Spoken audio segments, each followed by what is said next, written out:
Welcome to the deep dive. Now, today we're asking something that, well, might seem a bit off-piste for chief engineers or senior leaders. Why get bogged down in the grammar of maintenance manuals? Because, as our sources show, sloppy language isn't just messy. It's actually a measurable financial risk, and crucially, a safety one too. Okay, let's get into this. Right. If you're in a field with high compliance needs, aerospace, medical, energy, your technical documents just have to be crystal clear. No room for doubt. And there's a standard for this. Exactly. The sources point squarely at ASD STE 100, Simplified Technical English. It's really the international benchmark designed specifically to strip out that ambiguity, to make instructions safe and, well, simple. Okay, so our mission today: explore how using STE isn't just about ticking a box for style. It's a strategic move, an investment in your people, and a way to ensure quality. Precisely. It's about maximizing the return you get from all that technical information you produce. So what's the core problem with just using, standard English? Well, standard English is incredibly rich. Too rich, actually, for technical purposes. Think about it. If a manual says replace the gasket, what does that really mean? Right. Does it mean swap it for a new one or just put the old one back in place? Exactly. That ambiguity. Standard English allows it. Technical procedures, they just can't afford that luxury. It leads to confusion, definitely higher translation costs, and potentially serious safety issues.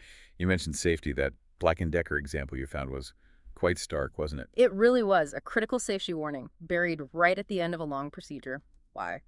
Just poor sentence structure, bad placement. So that ambiguity isn't theoretical. It becomes a real-world hazard, a liability. Absolutely. And that ties directly into regulations. European directives, for instance, like the one on machinery, 2006-42-EC, they legally require manufacturers to provide instructions that are completely unambiguous. So adopting something like STE is basically how you tackle those human factor risks the regulators are worried about, preventing maintenance errors. That's the systematic way to do it, yes. It's about risk mitigation. Okay, the safety and compliance arguments make sense. Yeah. But let's talk brass tacks. Standardizing language across a whole company sounds expensive up front. Where's the ROI for the CFO in, say, a documentation project like this? Well, the return is hiding in the discipline STE enforces. It's not just vague guidelines. It works through two key things. A set of around 53 pretty strict writing rules. Okay. And crucially, a controlled core vocabulary.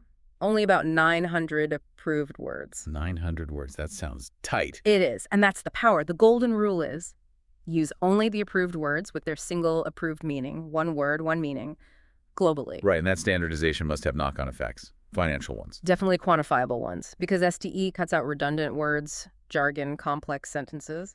The sources suggest your actual text volume can shrink by 20, maybe 25%. Less text, let's translate. Exactly. And the consistency. It massively improves translation quality. You get much better reuse from translation memory systems. We're talking verifiable savings of at least 35% on translation costs, often more. And validation.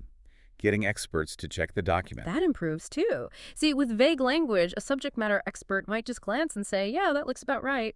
STE forces precision. It's simpler, clearer. So the feedback loop is tighter, fewer mistakes get through. Correct. Your documents are either true or false, accurate or inaccurate.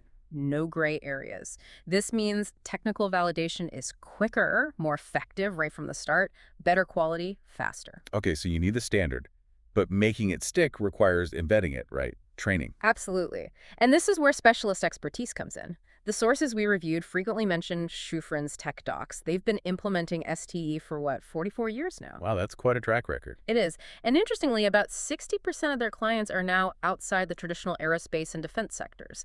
Medical devices, energy manufacturing, it's broad. So what makes their training approach effective, according to the materials? It seems to be the focus on practical application, making it bespoke. They don't just teach the theory, they run rewriting workshops using the company's own documents. That's key for making the skills transfer immediately. Right, working on your actual content. And they focus on quality of instruction. Yes, by deliberately keeping class sizes small, recommended 5 to 15 people on site, and starting May 2025, they're actually capping online sessions at just 5 participants. 5, that's tiny. Guarantees focus, I suppose. Ensures deep instruction, personalized coaching, and they back it up with support after the training, things like proofreading, editing services, and quite uniquely, 120 days of post-training support. 120 days. So they help ensure the standard is actually being used correctly on real projects, protecting the investment. Precisely. It safeguards the ROI.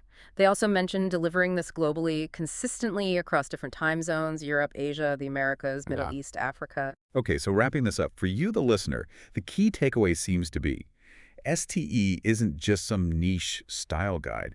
It's really a corporate standard, a foundation for quality assurance. It transforms technical content from being a potential liability, a risk, into a predictable strategic asset that helps standardize how you work globally. And perhaps the ultimate benefit, the real shift you get from adopting STE, is reaching this level of precision where, well, there's just no such thing as about right. It's either true or it's false. Black and white. Exactly. And getting that standard of content integrity right, it impacts everything. Worker safety, warranty costs, even how quickly you can confidently enter new global markets. It's foundational.